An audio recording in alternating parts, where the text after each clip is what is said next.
Assalamualaikum warahmatullahi wabarakatuh. Selamat datang di podcast horor Gelap Gulita. Malam ini kita akan menyusuri kisah yang mampu membuat bulu-bulumu berdiri dan jantungmu berdebar tak karuan. Judul kita kali ini adalah Buhul Rambut Perawan, karya Restu Wiraatmaja.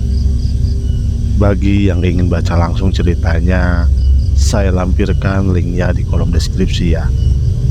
Oke, langsung saja tanpa berlama-lama, pasang headset kalian, tutup pintu, matikan lampu, dan mari kita mulai.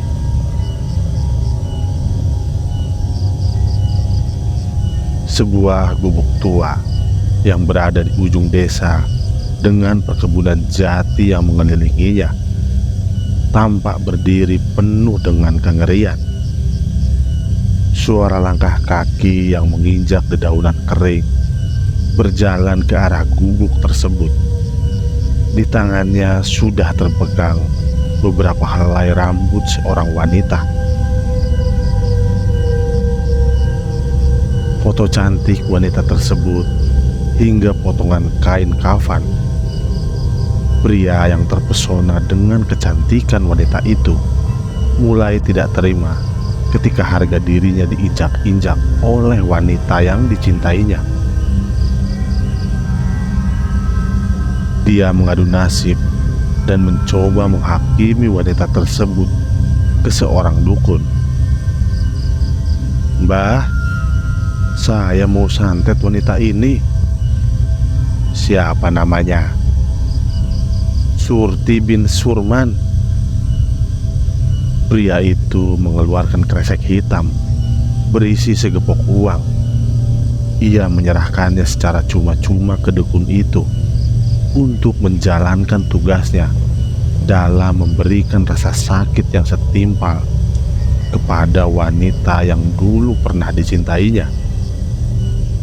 Dukun itu tersenyum bahagia. Gigi-gigi kuningnya menunjukkan tanda kesanggupannya dalam menyantet seorang wanita yang bernama Surti. Seakan pekerjaannya harus dikerjakan, kedua tangan dukun itu langsung mengambil benda-benda yang dirasa menjadi jembatan untuk santetnya ini. Rambut dari wanita yang bernama Surti akan menjadi jembatannya. Dia akan menjadi orang paling menderita, dan kau akan menikmati penderitaannya.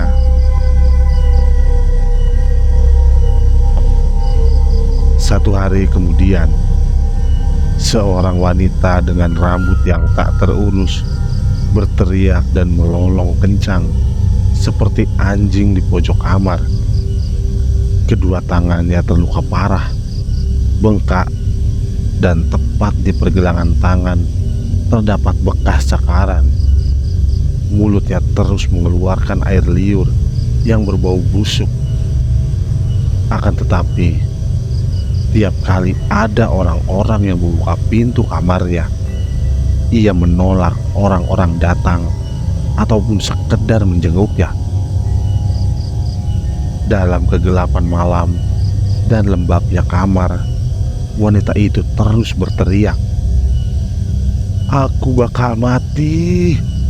Kamu juga akan mati. Kita semua akan mati." Wanita itu bernama Surti. Dia adalah anak pertama dari pasangan suami istri, Surman dan Rokayah. Sebagai anak pertama, Surti menahan beban yang sangat besar. Ia sempat bekerja paruh waktu bersama dengan bibinya, Hamidah. Akan tetapi, hanya dalam berkisar 2 minggu saja, perilaku Surti berubah dengan cepat, seperti orang kesetanan. Tiap surup tiba, ia selalu mengamuk. mencakar pergelangan tangannya sendiri dan berteriak kencang kalau dirinya melihat Surti yang lain dengan wajah menyeringai, seperti orang yang sedang mengejek akan penderitaan yang sedang dialami Surti. Sang ibu, Rokayah, telah berusaha menyadarkan Surti dengan berbagai macam. Tak ayal, ia bahkan membawa Surti ke psikolog untuk mendapatkan penanganan lebih lanjut. Selama berada di masa transisi tersebut, Surti dicecar beberapa pertanyaan oleh psikiater terkait dengan sesuatu yang mengganggu pikirannya. "Aku ini gak gila, Bu. Aku gak gila. Aku masih waras," ucapnya tiap kali psikiater ini memberikan pertanyaan. Surti selalu menanggapinya dengan kalimat-kalimat pembelaan. Sorot matanya yang memelas seperti memohon-mohon kepada psikiater tersebut bahwa dirinya tidak gila dan masih bisa berkomunikasi dengan baik. Akan tetapi, ada masanya Surti terkadang kehilangan kendalinya. Di dalam tubuhnya seperti ada tubuh lain yang sewaktu-waktu menggantikan posisinya sesaat. Di saat posisinya tergantikan, Surti akan tertawa sambil memaki-maki psikiater tersebut. Puncak paling mengerikan tatkala Surti terduduk di dekat psikiater lalu berkata sesuatu. "Aku bakal mati. Kamu juga akan mati. Kita semua akan mati." Tangan Surti mulai bergerak. Perlahan ia menatap psikiater. Lalu Surti menampar wajahnya sendiri sambil tertawa kegirangan. Awalnya tamparan itu sangat lamban dan pelan. Seiring berjalannya waktu, tamparan itu semakin cepat dan sangat keras hingga membuat psikiater itu ketakutan. Psikiater itu mencoba menghentikan tindakan Surti. Akan tetapi, tubuh psikiater didorong hingga terjungkal tepat di hadapan Surti. Surti masih melanjutkan aksinya dengan menampari wajahnya dan tertawa kegirangan. Ia terus menampari wajahnya sampai akhirnya ia pingsan dan tak sadarkan diri. Sore itu seorang wanita berjalan mengendap-endap ke arah rumah Surti. Ia menatap sekeliling lingkungan yang padat penduduk, namun tampak sepi aktivitasnya. Hamidah, bibi Surti, berniat untuk menjenguk Surti yang baru dipulangkan dari tempat psikiater, tempat di mana dirinya baru saja mendapatkan sebuah perawatan khusus. Hamidah menemui Rokayah, sang kakak. Ia kemudian menyalami tangan sang kakak yang sudah lemas dan sedikit berkeringat. Sorot mata Rokayah penuh kesedihan. Ia tidak tahu harus bagaimana lagi agar sang anak bisa disembuhkan. "Surti bagaimana, Mbak?" "Ia belum ada perubahan. Psikiater itu hanya memberikan obat penenang sesaat. Aku boleh jenguk?" "Silakan." Hamidah melangkah maju ke kamar Surti. Kamar dengan pintu bertuliskan kalimat perintah sebelum masuk. "Sebelum masuk, jangan lupa ucapkan salam ya." Hamidah hanya tersenyum. Ia tahu keponakannya sangat tersiksa dan merasakan penderitaan yang hebat. Ia tidak ingin diam sesaat. Bahkan di sela-sela Hamidah ingin tertidur, ia masih teringat akan penderitaan Surti. "Assalamualaikum," ucap Hamidah. Tak ada jawaban salam sewaktu pintu terbuka. Ruangan kamar sangat gelap, lembab, dan ada satu bebauan yang sangat mengganggu indera penciumannya.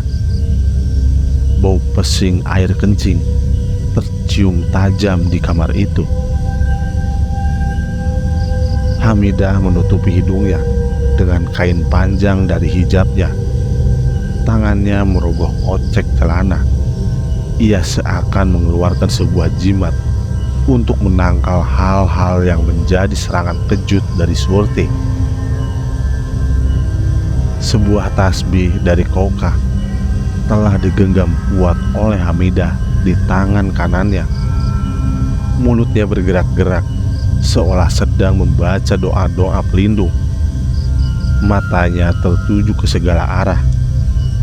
Anehnya, ia tidak menemukan sosok Surti yang berada di kamar. "Surti?" ucap Hamidah. Terkejut dengan suara riuh berisik di bagian pojok kamar, ia mendekat lebih dekat ke arah pojok kamar sambil di tangannya memilin-milin tasbih. "Surti?" Hamidah melihat dengan jelas mulut Surti yang sedang menggigit tangannya hingga berdarah. Hamidah segera menghentikan perlakuan Surti hingga ia berteriak ketakutan, memanggil nama kakaknya. "Mbak, Mbak, Surti!" teriak Hamidah. Ibu Rokayah dan Pak Surman bergegas masuk ke kamar Surti. Mereka berdua tersentak saat melihat Surti sedang menggigiti tangannya sendiri hingga terluka parah. Ditariknya tangan Surti oleh Pak Surman. Bekas gigitan itu meninggalkan jejak. Ibu Rokayah sejenak keluar kamar untuk mengambil sebuah tali dengan tujuan mengikat kedua tangan Surti. Dengan langkah yang terburu-buru, ia kembali masuk ke kamar sambil membawa sebuah tali. "Hamidah, bantu Mbak buat ngikat kedua tangan Surti," ucap Ibu Rokayah. "Tapi Mbak, kasihan Surti. Lebih kasihan kalau dia terluka gini. Mbak gak tega ngelihatnya." Air mata Ibu Rokayah menetes perlahan. Bentuk kepeduliannya mengharuskan melakukan itu untuk kebaikan anaknya. Pak Surman membantu menahan Surti agar tidak melakukan penyerangan kepada kedua wanita tersebut. Setelah berhasil diikat, Surti didiamkan sejenak. Kendalinya sudah kembali normal. Surti tidak melakukan aktivitas yang membahayakan. Hamidah dan Ibu Rokayah saling memeluk satu sama lain tatkala mendapati Surti tersiksa seperti ini. "Kita harus pergi ke Pak Hanif, Mbak," ucap Hamidah. "Iya benar, Surti harus disembuhkan," jelas Ibu Rokayah. "Bu, Surti nggak gila. Bu, Surti masih waras," ucap Surti. "Surti anakku." Kalimat balasan dari Ibu Rokayah ditanggapi oleh Surti yang kembali mendongakkan kepalanya sambil meneteskan air mata.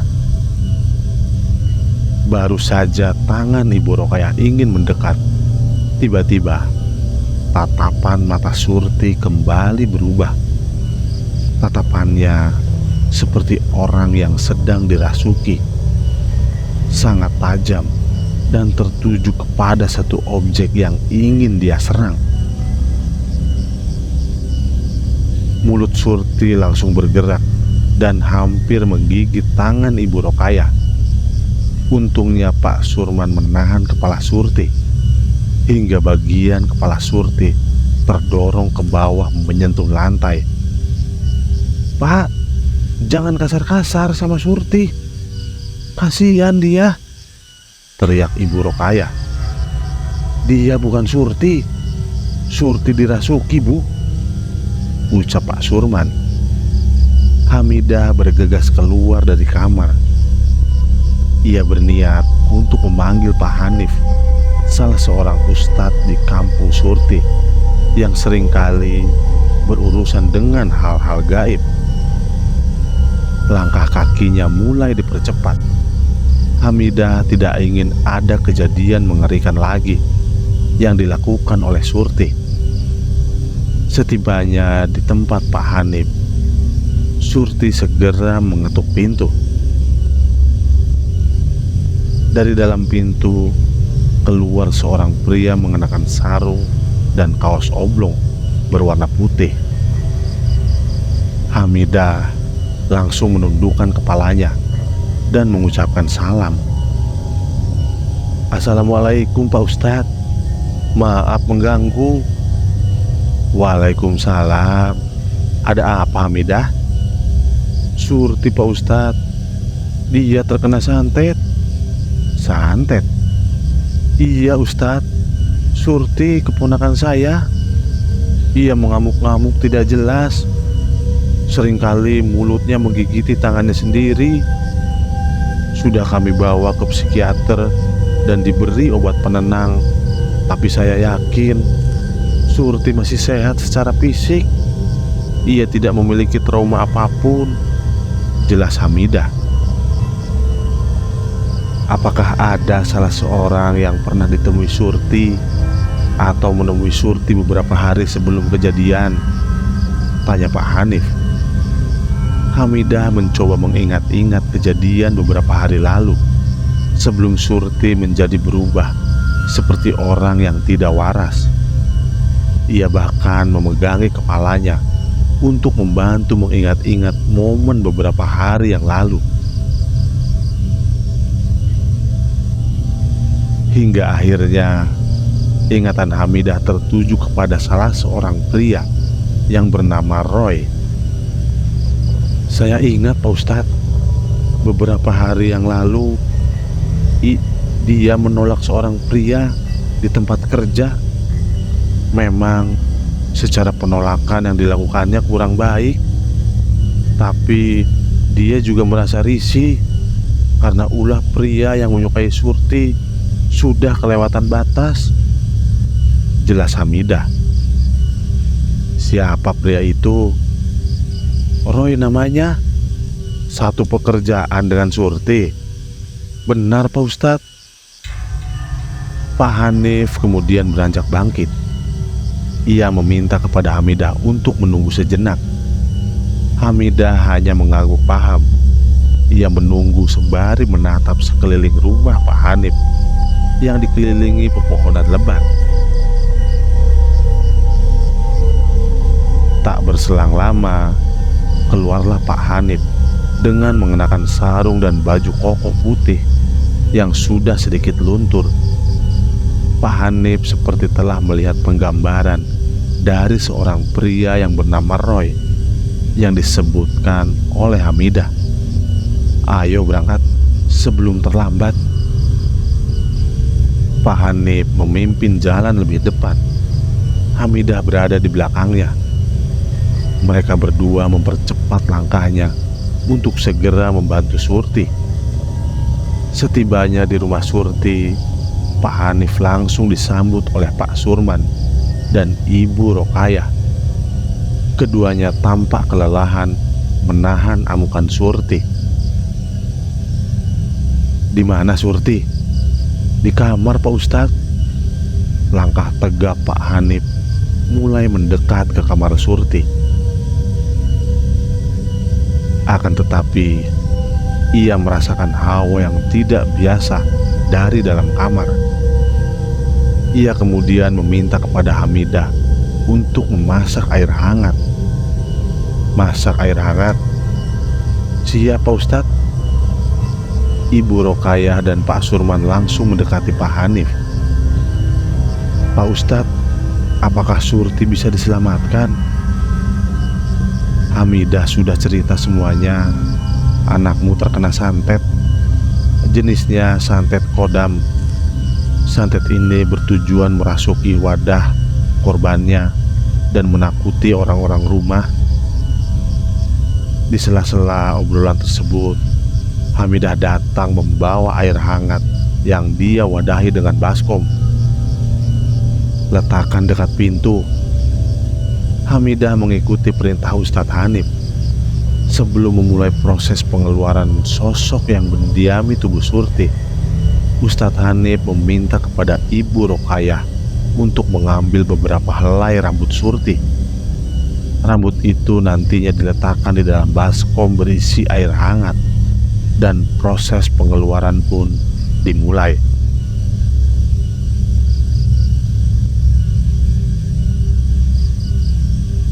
Ibu Rokayah mengambil beberapa helai rambut dan meletakkannya ke dalam baskom. Pak Hanif langsung membacakan beberapa ayat suci Al-Quran untuk mengeluarkan sosok yang merasuki tubuh Surti. Awalnya, sosok yang merasuki tubuh Surti mampu memberontak.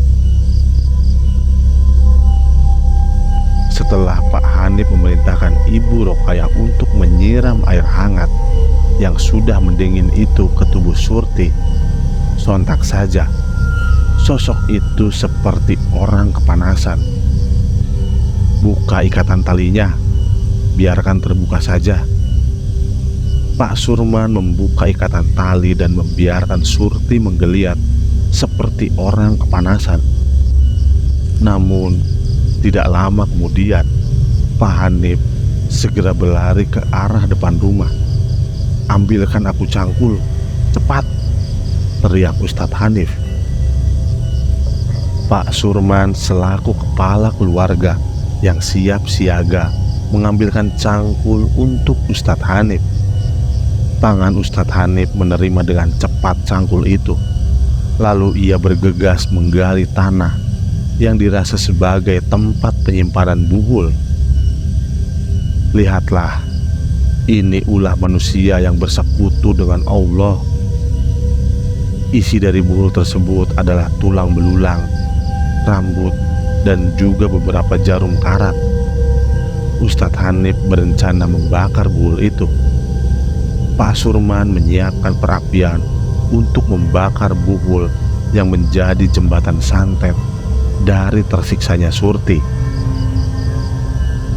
Kobaran api yang menyala berwarna merah pekat kini terkontaminasi dengan dibakarnya buhul tersebut.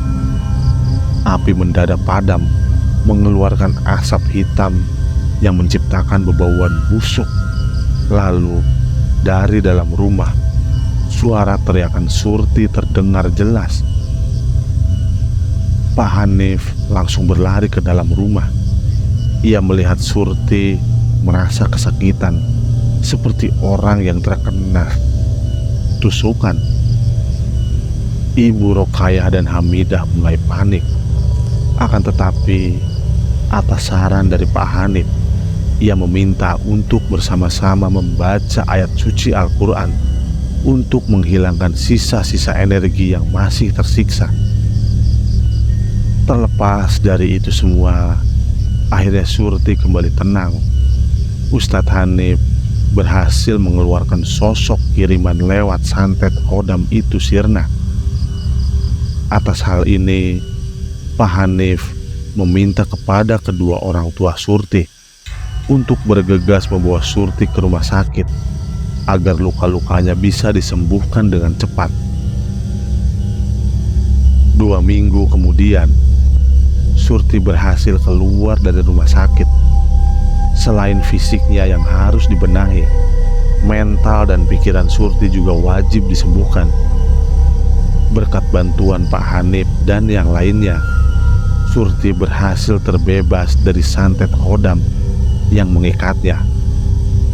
Akan tetapi, berita mengejutkan didapatkan oleh Hamidah tatkala dirinya mendengar bahwa Roy menjadi gila. Ia mendapatkan laporan ini dari orang-orang yang ada di tempatnya bekerja, bahwa Roy menjadi tidak waras sewaktu dirinya pulang dari sebuah gubuk tua yang berada di ujung desa. Bisa dipastikan, Roy mendapatkan tulah atau akibat dari perlakuannya sendiri. Selesai. Oke, itulah tadi Buhul Rambut Perawan atau Buhul Rikmo, karya Restu Wiraatmaja. Dan terima kasih sudah menonton cerita horor kali ini. Jika Anda menikmati kisah ini, jangan lupa untuk like, share, dan subscribe agar Anda tidak ketinggalan cerita-cerita menyeramkan lainnya. Aktifkan juga lonceng notifikasinya supaya Anda menjadi yang pertama tahu ketika ada video baru. Jika Anda punya pengalaman horor atau cerita seram lainnya, tuliskan di kolom komentar di bawah. Sampai jumpa di cerita berikutnya. Dan ingat, hati-hati saat gelap tiba. Selamat malam.